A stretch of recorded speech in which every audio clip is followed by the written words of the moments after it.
নমস্কাৰ বন্ধুসকল, মই মানে হাঁহৰ পোৱালিকেইটা লৈ বহুত এটা অসুবিধাত পৰি আছোঁ আৰু অসুবিধাটো বহুত দিন ধৰি ফেচ কৰি আছোঁ, কিন্তু কম বুলি ভাবি আছিলোঁ, কিন্তু কোৱা নহ'ল। তো গতিকে ভাবিলোঁ যে আজি অলপ সময় পালোঁ, আজি কৈ দিওঁ অসুবিধাটোৰ কথা।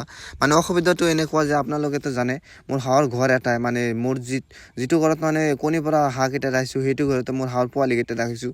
এইটোৱে মেইন অসুবিধা। তাৰমানে মোৰ ঘৰ বেলেগকৈ বনাব পৰা নাই, মোৰ বাজেট কম আছে। পিছত মই যেতিয়া আৰু পইচা পাতি হ'ব তেতিয়া আৰু ঘৰটো বেলেগকৈ বনাই ল'ম। আৰু আপোনালোকেতো জানে মোৰ হাঁহৰ পোৱালিকেইটা আৰু বন মেকুৰী আৰু নেউলে কেইবাদিন ধৰি বহুত তাৰমানে হেৰি কৰি আছে।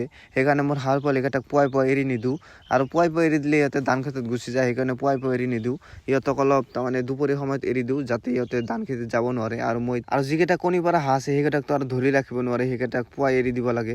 আৰু সেইকেইটা ধান খেতিত নাযায়, সেইকাৰণে আৰু ইমান অসুবিধা নহয়। যাতে বাকীখিনি ওলাব নোৱাৰে, সেইকাৰণে এটা কৰি ধৰি ওলাব লাগিব। তাৰমানে সেইটো এটা বহু এটা অসুবিধাৰ মাজত পৰি আছোঁ। তাৰমানে এটা ইমানকেইটা হাঁহৰ পোৱালিৰ মাজত এটা ধৰি ওলাই দিয়াটো বহু এটা অসুবিধাৰ মাজত ফেচ কৰিব লগা হৈছে।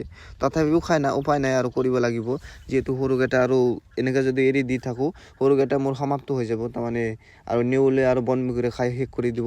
তো মই মোৰ হাঁহকেইটা এৰি দিছোঁ আৰু সিহঁতক দানা খাবলৈ দিছোঁ। এতিয়া মই আৰু কণীকেইটা উঠাই ল'ম। যিকেইটা কণী পাৰিছে, তাৰমানে মোৰ 10টামান মাইকী হাঁহ আছে, তাৰ ভিতৰত 4টা কণী পাৰি আছে।